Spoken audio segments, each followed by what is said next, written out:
Greetings, my friends. This is Celeria Rosenkreuz, and in this episode of the Chronological Quran, episode 4, we shall be completing Surah 96, which will be quite a few more ayat than the previous videos actually took the time to comment on, but it so happens that these are all one continuous stream and narrative, speaking about a certain person who was attempting to suppress the spread of Islam via Muhammad's preaching and praying during the earliest moments of his career. It sees Allah criticize him, justify Muhammad, and indicate a little bit about the nature of the cosmos in Islam. So, let us investigate exactly what is said. Starting from Ayat 9, it says, "Have you seen the man who prevents a servant of ours from praying?" Here we have the Quran addressing a local immediate concern for the first time. Here it scolds a man named Abu Jahl, who seeks to prevent Muhammad from performing salat, prayer, at the Kaaba. As Maududi rightly points out, Allah has taken to calling Muhammad something like a pet name, starting here at the 10th ayat of the first surah that was delivered, which is the first time that Muhammad is referred to directly in the Quran, rather than indirectly, as an object of a command. Now, what is this name, seemingly used in affection, if we are to believe this is the correct interpretation of things? Abdan, which is to say, slave. So, apparently Allah has decided to not just have Jibreel inform Muhammad that the Creator is his Lord, but also that Muhammad is his property. No sort of consent or known conversation about this required. No immediate justification or explanation of what this might mean. Oh well, though. Moving on. I do not agree that him knowing how to pray is necessarily a strong indication that Muhammad received other revelation that was not included in the Quran, as I could see it as entirely plausible that he prayed in exactly the same way he may well have seen others praying to polytheistic gods before them. Or he could have made up the new way himself. That said, I do agree that this is a reasonable enough stance to take for other reasons, and therefore do not intend to challenge or make a big deal out of this scholar's claim. The next ayat proceed in saying, "What if this servant is rightly guided? Did you consider, what if he is on the right way, and enjoins piety or righteousness?" Here Allah asks a rhetorical question, attempting to justify Muhammad's behavior, and implicitly condemn people who are trying to prevent Muhammad from practicing the new religion that he has just become the head of. This is done by twofold means: claiming that Allah guides Muhammad along the right path, because Allah claims that he is God and that he is therefore the best possible source of wisdom and behavior amongst men, and claiming that he promotes good behavior from those who see him and his religiosity. This is at least vaguely coherent as far as arguments go, insofar as the real God would be guiding someone rightly, and it is already demonstrated that at least the earliest passages of the Quran will promote aversion to indulgences in worldly pleasures and wealth at the expense of spiritual matters.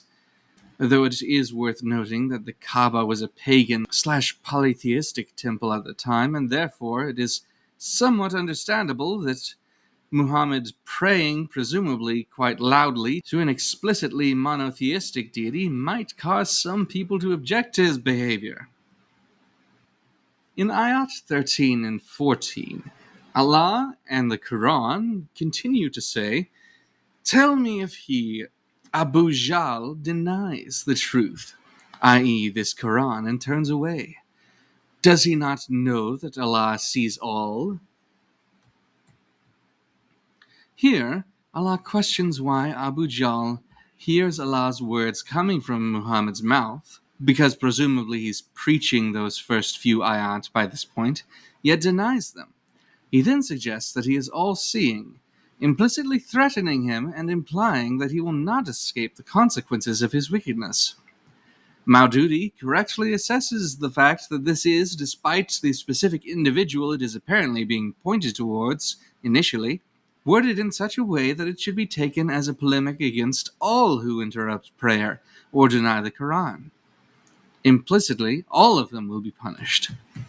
By juxtaposing this with a set of verses strongly implying Muhammad was acting appropriately and that he was bringing good into the world, Allah subtly suggests he is on the side of righteousness, and it is his goal to promote righteousness and piety. Ayats 15 and 16 read as follow. But no, if he does not desist, we will certainly drag him by the forelock. By the lying forelock, steeped in sin. Here, Allah escalates things, turning to threats and insults, directly suggesting that he would afflict the man in question who is troubling Muhammad if he does not cease in harrying him. That escalated quickly. I suppose if he was really threatening to stomp on his neck like Maududi claimed he was, this is somewhat understandable, though. Next, the surah continues to say, so let him call on his associates or henchmen. We will call on the wardens of hell, or the angels of hell, the guards of hell, or police of hell would be the most correct translation. Maududi continues to offer very interesting and relevant insights here. For one, despite being few in number, it would appear that Muhammad was able to gather a few people to follow him immediately. As such, what we have here is something along the lines of a potential gang war emerging between the followers of the traditional religion that Muhammad's ancestors had promoted and been a part of for generations, and the emergent group of faithful that the upstart prophet has been made to gather in Allah's name. Additionally, it is very much worth noting that the first major cosmological insight the Quran provides is to declare that there is specifically a hell that exists from which Allah can call minions to come and aid his slave. Very interesting indeed. Finally, we have one more ayat. Again, no, never obey him, O Prophet. Rather, continue to prostrate and draw near to Allah. So it is that this surah draws to an end, with encouragement from Allah to continue bowing down. For as Maududi suggests, you are closest to your slave master if you are a Muslim when you are bowing down in subjugation to him.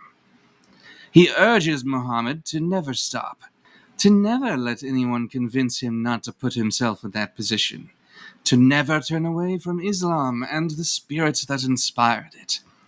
Allah demands obedience, loyalty, and dedication from those who serve him. Thus, every time he recounted these words, Muhammad would lower himself and prostrate towards the Qibla. For you who might not know Islam's terminology, the Qibla is the direction to the center of Islamic faith. First, it was Jerusalem, but later Muhammad changed it to Mecca. See al-Tabari, among other historians who confirmed this. That is it. The surah concludes, and so this video draws to a close. Next time, we shall be going on to, let's see.